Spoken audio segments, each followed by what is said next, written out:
Hello and welcome to my second review of the Epson Runsense SF-810. I've done 5 runs since my last review. I made the decision early on to test out the heart rate monitor first, as this was the main function that I've been looking forward to. The 5 runs that I did were a mixed bag of trails, tarmacs, hill reps and an actual race. I've decided to literally switch from Garmin straight to Epson as if it was my Garmin, so that all my data analysis is done with Strava. I'll look at the Epson app and data analysis tool in a later review.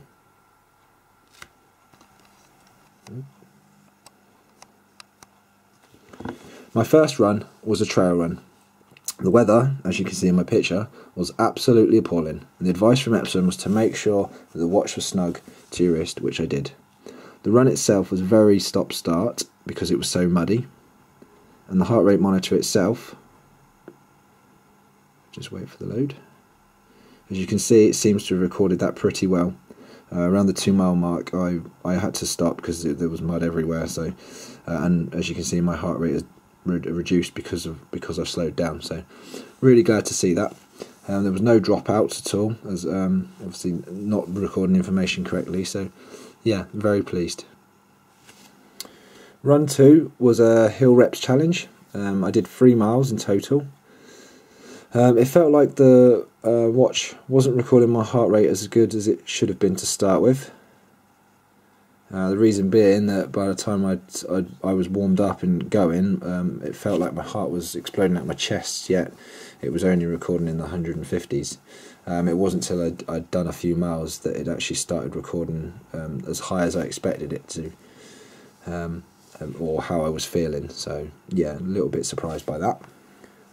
Run 3 was a brick run straight after a 20-mile bike session. This was the first time I believe the monitor actually dropped out and gave me obscure readings. If you just have a look on the graph. There we go.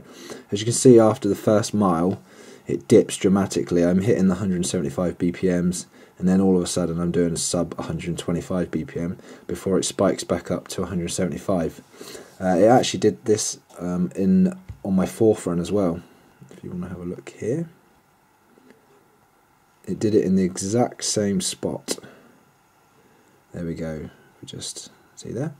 The reason for this, I believe, is because I was running down a hill, and I think I was swinging my arm quite a lot, and this swinging must have caused the monitor to not read my pulse as good as it should.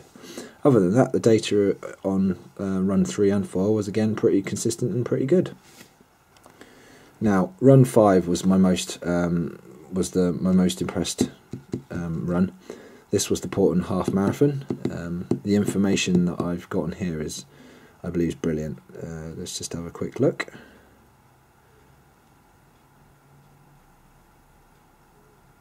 There we go. So, as you can see, the graph is pretty consistent from start to finish. My average heart rate was 172 BPM with a max of 191, and there's no dropouts in that whatsoever. And that was a 2 hour run.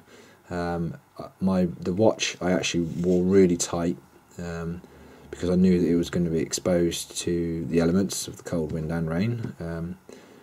And I'd seen on previous reviews that people had said that it hadn't performed in cold weather, so I was very aware of that. And yeah, as you can see, the results are absolutely brilliant. So far, the heart rate monitor for me is a massive win. If you use it correctly, then it will work for you. You need to have it tight on your wrist. That's the main thing. The strap here, this thing here, you can have it real tight, and this here allows you to have that a little bit of a flexibility on it, so it's not so irritating.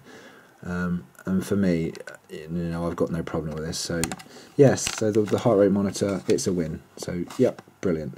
Thank you for watching, and see you next time.